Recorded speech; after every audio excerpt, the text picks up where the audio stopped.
Welcome to my New Zealand Rugby channel, where the Kiwi spirit and rugby passion come together as one. Make sure to subscribe so you don't miss out on any of my mates. When Thomas du Toit called two of his Springboks teammates absolute beasts, you could feel the pride and respect he has for their strength and fighting spirit. His words reflected not just mutual respect among players, but also the deep team spirit and fierce hunger for victory that define South African rugby. Talking about du Toit himself, the South African prop now playing for Bath, you can sense not only his pride in the Springboks' power, but also his belief in teamwork, resilience, and faith in the future of South African rugby. His honest chat on the All or Nothing podcast wasn't just admiration for his mates, it was a reminder of what sport is really about: commitment, courage, and the will to push beyond limits. Fresh off a championship run with the national team, du Toit returned to Bath with a sense of purpose. The match against Argentina in London marked the end of one chapter and the start of another, his final season, before heading home to rejoin the Sharks.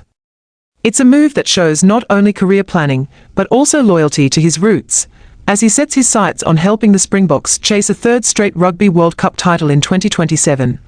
So when du Toit talks about the real beasts in Esterhuizen's squad, there's pride behind every word. He highlights Jan-Hendrick Wessels, a player who can do everything, with massive work rate and impressive mobility. In du Toit's eyes, Wessels is the complete package: powerful, tireless, always in the thick of it. The other name he mentions is Esterhuizen, a real monster, capable of shifting seamlessly between forward and backline roles. Du Toit paints a vivid picture of Esterhuizen scoring past Beauden Barrett, not just a technical moment, but a symbol of raw power, confidence, and impact when it matters most. When he says, every time he touches the ball, something happens, you can feel that sense of awe and belief from someone who's been right there beside him. It's not flattery, it's recognition of true influence in a star-studded team, but beneath those praises lies something deeper: the collective spirit of the Springboks.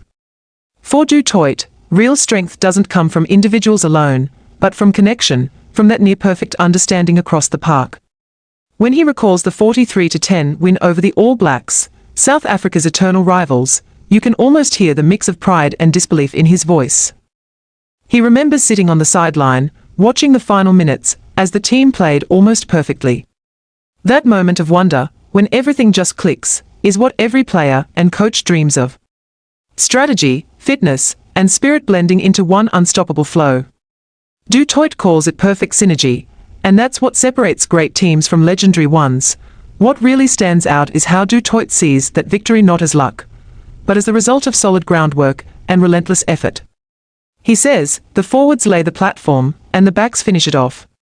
It's a simple line, but it carries deep truth, that success is never about one moment of brilliance, but about trust and teamwork built over time. In du Toit, you see maturity and vision. He's not just a powerhouse on the field, he's someone who understands the value of unity, the most powerful weapon the Springboks possess. You can sense that coach Esterhuizen is shaping a squad with remarkable depth. His constant rotation and experimentation in the Rugby Championship show a long-term plan, one eye firmly on 2027. Du Toit and his teammates aren't just playing for today, they are building for tomorrow. That's how great teams last, they never stop evolving. From a personal point of view, this story is more than a sports interview. It captures the South African spirit: resilient, united, always rising after every challenge. The Springboks are more than a rugby team, they are a symbol of a nation that's endured hardship yet holds fast to the belief that true strength lies in human spirit. Du Toit's humility, the way he lifts up his teammates instead of himself, is a powerful lesson in sportsmanship. In today's world, where fame often overshadows team values, that attitude feels refreshing. When du Toit says, one can't work without the other, it's more than tactical talk, it's a philosophy of life. Success, in any team, comes when people rely on each other and put the group above themselves. The Springboks don't win because they have monsters, they win because they turn individual strength into collective energy. If there's one takeaway from the whole piece, it's this: true power doesn't come from muscle or technique alone, but from belief in one another, in the shared cause. Thomas du Toit and his teammates have proven that not just with words, but through sweat, pride, and performance. For me, this isn't just a story about rugby, it's a story about life. In our own ways, we can all be a du Toit, or an Esterhuizen, ordinary people striving to rise above limits, to give our all for something bigger, and when the moment comes, to shine, not for ourselves, but for the team. Thanks for being part of my New Zealand rugby journey. Don't forget to like, share, and subscribe so you won't miss any epic moments. Big thanks to all the fans.